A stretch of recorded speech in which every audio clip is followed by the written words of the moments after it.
This is your boy Amari Points here, bringing you the latest movie review. Today I'm bringing my new movie review on. Sorry guys. Today I'm doing my newest movie review on Star Wars: The Last Jedi. Hang on, I gotta balance my camera. And I saw this yesterday on opening day, and I gotta tell you, my mind was blown. I honestly, God, love seeing this movie. I enjoyed every second of it. We got to see a lot of familiar faces and some new characters, such as Admiral Holdo, if I'm correct, played by Laura Denny, Rose, played by Kelly Marie Tran, and we also saw Poe Dameron, if I say it right, played by Oscar Isaac, and we got to explore more. We got to explore of more new planets that we never seen in past Star Wars movies. We got to see Rey train with Luke Skywalker, played by Mark Hamill. And seeing Rey become a Jedi the way she is now, I was actually shocked. I enjoyed the whole storyline, but there are some parts of the storyline, that were a little bit, sorry guys if I'm honest to God, looking away from the camera, that had its merits, but but Finn, played by John Boyega. Sorry if I'm pronouncing his last name wrong. He didn't really have much screen time in this movie, which was kind of a disappointment. But I can understand, considering the story is basically focusing on Rey and her journey to become a Jedi. But the next movie, I want to see have have Finn get more screen time, and see more awesome effects. But what could have been more better is if they didn't make it slack in some parts of the movie. There were parts that were legit boring and kind of funny. I don't want, but we also get to see a familiar Jedi. I'm not saying helping guide Luke. I can't tell you who it is though. I don't want to spoil it for you guys because you're gonna have to go to the movie and see it for yourself, because this is one familiar Jedi that you all are basically familiar with. And we get to learn about Rey's parents. I don't want to spoil that for you either. I don't want to tell you the backstory of her parents, because sorry if I'm looking away again. I don't want to tell you the backstory of what happened to her parents because I don't want to spoil it for you, the people who haven't seen it yet. You guys are going to have to go to the movie and see it for yourself, because I can tell you it was a really sad moment. Kylo Ren is basically a more badass villain in this movie, and along with Supreme Leader Snow, played by Andy Serkis. Serkis, if I'm pronouncing his last name right, and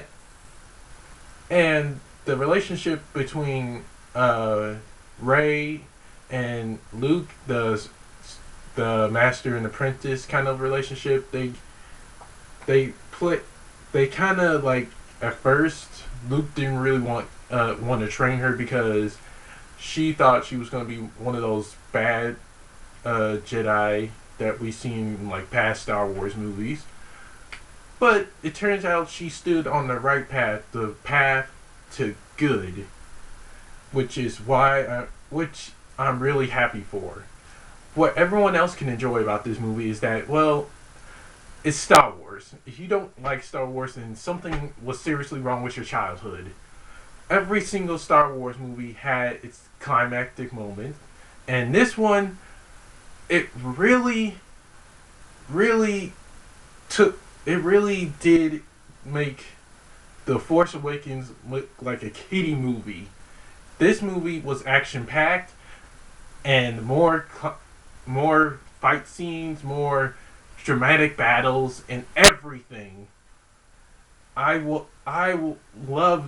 this movie so much. It was nice to see them actually make this Star Wars movie more better than Episode 7 was. That's something I. That's something that J.J. Abrams finally did right. Thank you. But and all in all, this movie, I loved the backstory of a few of the characters, such as Kylo Ren. We learn like how he became who he was, and what, and how, and why he betrayed his uncle. And it was kind of a sad moment. He's still trying to he's still at war with himself in the movie. I'm sorry if I'm spoiling for you guys. He's still at war with himself, just like we saw in The Force Awakens. He's having a climactic battle with himself, trying to figure out what he needs to do, and and and restore balance to the Force, just like his grandfather, Anakin Skywalker, aka Darth Vader, who was at war with himself.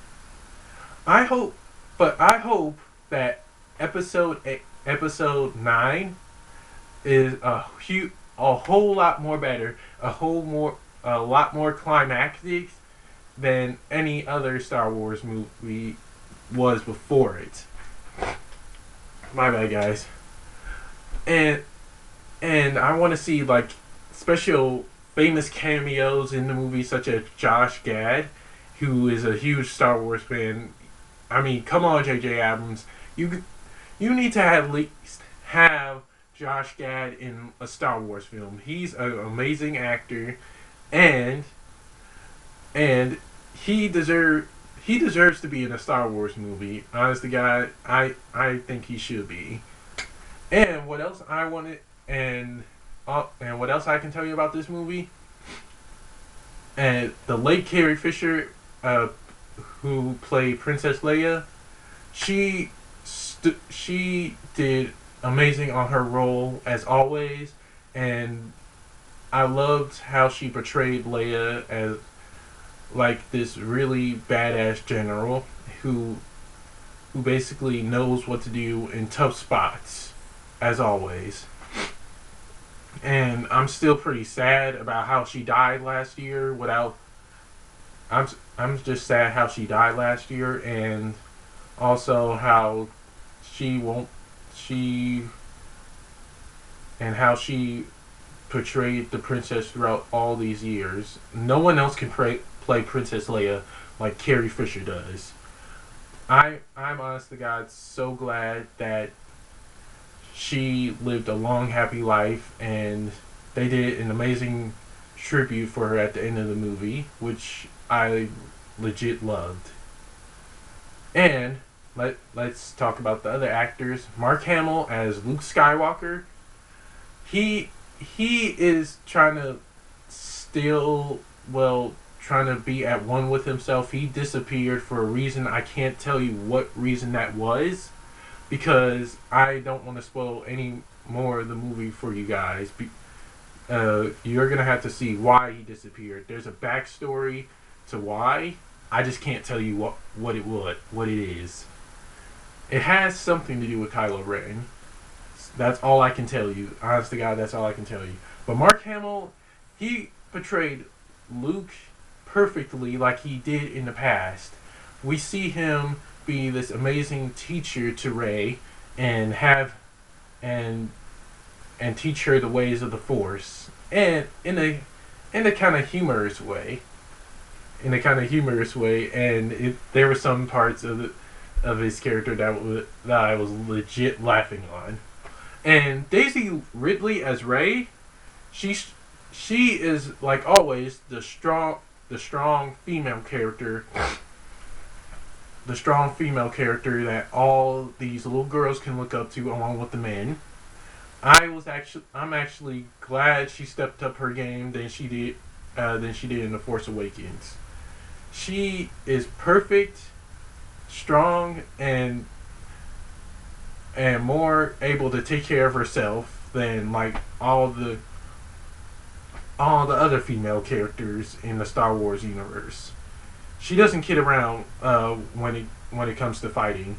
She is strong with the Force. She's very strong with the Force. Sorry if I'm looking away from the camera again.